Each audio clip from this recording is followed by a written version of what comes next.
Originally, I wasn't going to make a video on this topic, but I've been getting a lot of questions from people about what 5-star CE they should be choosing for the JP anniversary. Basically, if you guys don't know, they have given us a little ticket that you can use after doing some, anniversary missions, which aren't very hard to complete.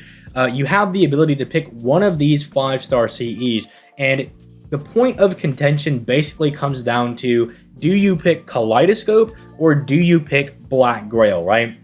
Because both of these CEs are tremendously powerful and can greatly affect how strong your account is, because people often discredit how strong it is to have good CEs on your account, because you can have some of the best servants in the game, but if you aren't backing them up with the best of the best CEs, it's kind of like sending out your strongest warrior without a sword. They might still pop off and might be able to do well, but imagine how much better they could be doing and how easy they could take people out if you gave them that sharpened sword, right? That's kind of how you should view your CEs. They are like the weapons for your servants that allow them to perform at an even higher level. Now, real quick before we get into the debate of Kaleidoscope and Black Grail and which one you should choose, I'm just going to kind of briefly go over some of these other ones. Again, these aren't bad CEs, it's just these two represent so much more power for your account that it's almost unwise to choose anything other than one of these two. Now, Formal Craft, Imaginary Around, and Limited Zero Over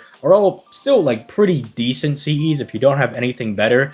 Frankly, we're kind of at the point in the game where just getting this massive buff to one of your card types isn't quite good enough anymore, because we now have all these CEs that'll be like, well, not only will I give you a Buster buff, but I'll also give you a crit, and I'll start you off at 50% of your starting gauge, and just stuff like that is generally just viewed as being more valuable, especially some of the ones that might give you like a Buster and an NP damage buff, because that actually represents more damage, because those buffs are multiplying into each other and giving it to your servant, as well as also starting them off at 50%.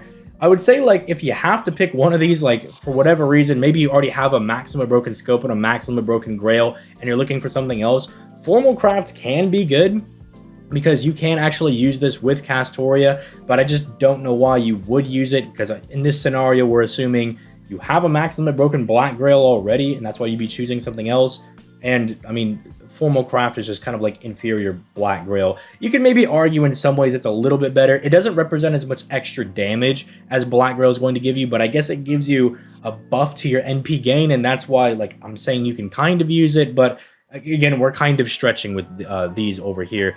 Prisma Cosmos is also pretty good. In fact, if you're not going to choose one of these two because you already have them done, I would probably go for this one, because it's really good to put on your support type servants, because it's just really nice, whether it be Castoria, Merlin, even Scotty and Koyanskaya. It's really nice to have your supports just have something like this, where they are passively genning their NP, because a lot of these support type servants have very, very strong NPs that can greatly impact even like your farming and your ability to kill bosses. And I say farming more along the lines for, like, if you somehow get like Skahawk's, or not Skahawk, but Scotty or Castoria's NP, because they give you an attack buff on their NP. So, I know that there's some people that run into those scenarios where, like, I could fire my Castoria's NP on wave 3. And, that's kind of good, because Castoria gives you at bare minimum a 30% attack buff on her NP. And, you might be able to get it with Prisma Cosmos if, you need that extra 8% for some reason, but usually you don't. But it's more nice for challenge quests, right? It's really nice for stuff like that if you don't have 2030, because obviously I think 2030 is the better of the two, supplying the free stars every turn, because then you don't have to worry about getting them yourselves. They just passively come to you.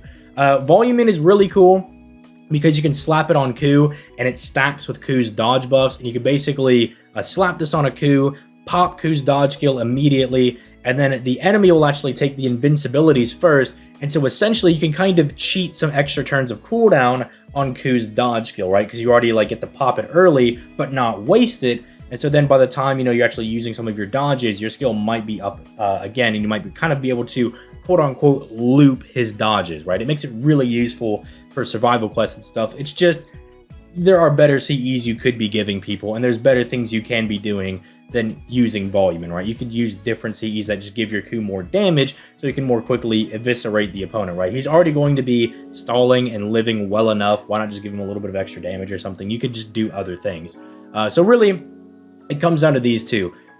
Kaleidoscope and Black Grail. So Kaleidoscope, basically everybody knows what this does. It gives you 80% NP at the start of battle. I'm assuming no one's going to have this like max limit broken. There's very few people that have super scopes, which is a max limit broken K-scope. But dude, if you have like if your scope already has like 3 sunk into it and you just need 1 more to max limit break it, I would probably say go for Kaleidoscope, because then you have a super scope, and being able to start at 100% is really insane. Although super scopes aren't as important as they used to be, because with the advent of a pen skills, you can give yourself a starting 20% as well. You stack that with the 80% that you get from Kaleidoscope, you can literally start off with a 100% battery, which I've said this numerous times, but pretty much the name of the game for nearly every single servant in the game is to fire their NP, whether they're a support type servant to offer that extra bit of utility to the party, a DPS servant to slam the enemy into oblivion, or even more non-conventional DPS servants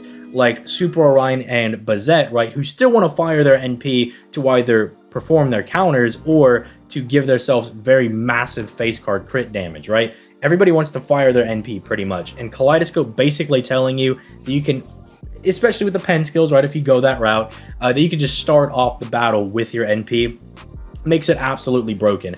And especially if you're a more new player, you should probably be gravitating towards Kaleidoscope, because it's going to make your life so much easier. Because if you're a newer player, I'm assuming you don't have people like Castoria, Koyanskaya, Scotty even, and if you don't have a lot of these like meta farming supports, having something like a K-scope can make your life so much easier, because you can slap this on anybody that just needs at least, like, that has at least a 20% battery, and you can use them for some of your farming, right?